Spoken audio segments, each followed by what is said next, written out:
Today topic is virus is unique particle, यानी virus एक खास जर्रा। स्टूडेंट्स, वायरस एक ऐसा जर्रा है जिसको हम किसी भी किंगडम में नहीं रख सकते। जो 5 किंगडम सिस्टम ने पढ़ा उनमें किसी भी किंगडम में हम वायरस को नहीं रख सकते, इसलिए इसे हम यूनिक पार्टिकल कहते हैं। वजह से क्या स्टूडेंट्स, इसकी बेसिक वजह ये है कि इसमें कुछ लिविंग कैरेक्टरिस्टिक भी हैं और कुछ नॉन लिविंग कैरेक्टरिस्टिक भी हैं, तो इसलिए इसके लिए एक अलग ग्रुप होना ज़रूरी है, क्योंकि इसकी जो खसूसियात हैं वो इसे बाकी किंगडम से बिल्कुल अलग करती हैं। आइए पढ़ते हैं इसके बारे में। Viruses are unique particles. Viruses ये खास ज़र्रे हैं। They are not considered as living organism, इन्हें हम जानदार तस्वुर नहीं करते। And are not include in the classification system, और ना ही उसको हम इंक्लूड कर सकते दर्जाबंदी के निज़ाम में। जो हमने 5 किंगडम बनाए थे, Monera, Protista, Fungi, Plantae and Animalia, इसमें से किसी भी किंगडम में हम इसको नहीं रख सकते। They have some living characters, इसमें कुछ जानदार की खसूसियात भी हैं। फॉर एग्जाम्पल, मिसाल के तौर पर दे रिप्रोड्यूस, ये तौलीद करते हैं, यानी ये तकसीम होकर अपनी तादाद को बढ़ा सकते हैं, जो कि एक लिविंग कैरेक्टरिस्टिक है। और दूसरी character student, they contain RNA और डीएनए एज हेरेडिटरी मटीरियल। इसके अंदर आरएनए या डीएनए भी मौजूद होता है, जो कि एक लिविंग कैरेक्टर है, which is enclosed in a protein coat, और ये प्रोटीन कोट के अंदर बंद होता है। यहाँ पे आपको डायग्राम दिखाएगी स्टूडेंट, साइड पे आप देख सकते हैं डायग्राम में कि इसके ऊपर जो हेड बना है इसके अंदर डीएनए या आरएनए होता है, और ये बंद है किसमें स्टूडेंट, तो ये प्रोटीन कोट में बंद है आपके पास। तो इसमें ये लिविंग कैरेक्टरिस्टिक हो गई कि भाई ये रिप्रोडक्शन का काम भी करता है और ये इसमें डीएनए और आरएनए पाया जाता है।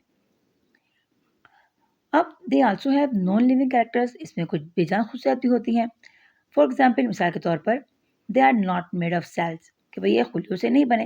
जैसे हमने पढ़ा पहले कि तमाम जितने भी जानदार हैं तमाम सेल से बने हैं, लेकिन वायरस सेल से नहीं बना। And so do not respire और एक्सक्रीट, ना ही ये रिस्पायर करता है यानी सांस लेता है, ना ही ये एक्सक्रीट का काम करता है। यानी ना ये सेल से बना है, ना ये रिस्पायर करता है, और ना ही ये एक्सक्रीट यानी अखराज का काम करता है। They live as a parasites, ये रहता है एक तुफलिए के तौर पर। तुफलिया उसे कहते हैं जो किसी जानदार की चीज़ के ऊपर रहता है और उससे फ़ायदा हासिल करता है, उससे अपने खुराक या ग़िज़ाइयत हासिल करता है। In all types of organism, तमाम किस्म के जानदारों में, and causes disease in them, लेकिन ये वो पैरासाइट है जो कि डिजीज़ ही कॉज करता है।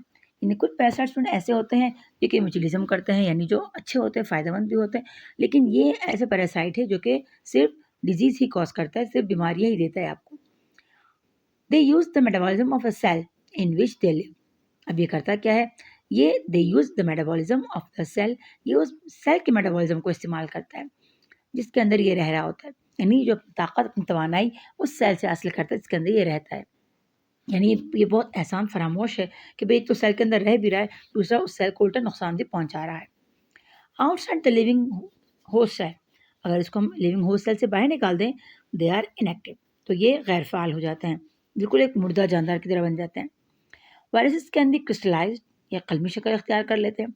And this is a property of non living material, और स्टूडेंट ये क्रिस्टलाइज जो फॉर्म बनती है, ये क्या है, ये नॉन लिविंग मटीरियल है, उसकी कैरेक्टरिस्टिक है।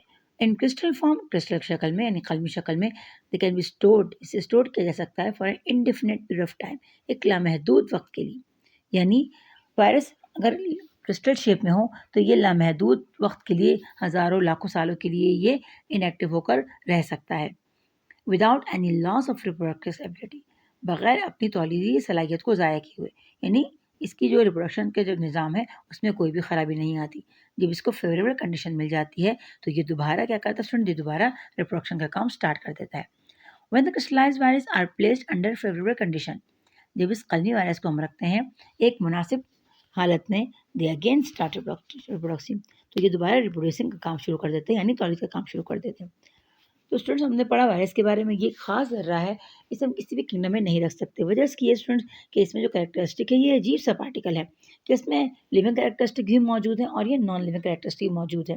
लिविंग स्टूडेंट्स कौन से हैं, तो लिविंग ये कि ये रिप्रोड्यूस करता है यानी रिप्रोडक्शन का काम करता है, और दूसरा कि इसमें आरएनए और डीएनए पाया जाता है जो कि प्रोटीन कोट में बंद होता है। और स्टूडेंट्स ये कैरेक्टरिस्टिक लिविंग की है। नॉन लिविंग प्रॉपर्टी जो इसकी है तो ये स्टूडेंट्स कि ये सेल से मिलकर नहीं बना, ना ही ये रिस्पायर करता है और ना ही ये एक्सक्रीट करता है।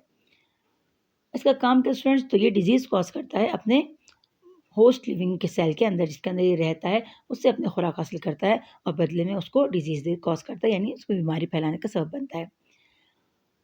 स्टूडेंट्स, अगर इसको हम किसी जानदार के जिस्म से बाहर निकाल लें, तो ये इनएक्टिव होकर क्रिस्टलाइन फॉर्म बन जाती है और ये क्रिस्टलाइन फॉर्म जो ख़ुसूसियत है, ये भी नॉन लिविंग कैरेक्टरिस्टिक है और ये इसी हालत में ये बहुत लामहदूद अरसे तक के लिए ज़िंदा रह सकता है और फिर अगर उसको फेवरेबल कंडीशन मिल जाती है, तो ये दोबारा एक्टिव हो जाता है। इस तरह के आजकल हम सुनते भी हैं कि भई ग्लेशियर्स पिघल रहे हैं, ग्लेशियर के नीचे कई सालों से पुराने दफ़न बैक्टीरिया, वायरस वगैरह दोबारा ज़िंदा हो रहे हैं, जो बीमारी कॉज़ कर सकते हैं। तो इसी तरह इसको हम कई वक़्त तक, यानी दूर वक़्त तक इसको हम क्रिस्टलाइन फॉर्म में रख सकते हैं। होप स्टूडेंट्स, आपको आज का लेक्चर समझ में आ गया होगा। कोई बात समझ में ना आई हो, आप कमेंट करके पूछ सकते हैं। अपना बहुत सारा ख़्याल रखिएगा, दुआ में ज़रूर याद रखिएगा। टेक केयर, अल्लाह हाफ़िज़।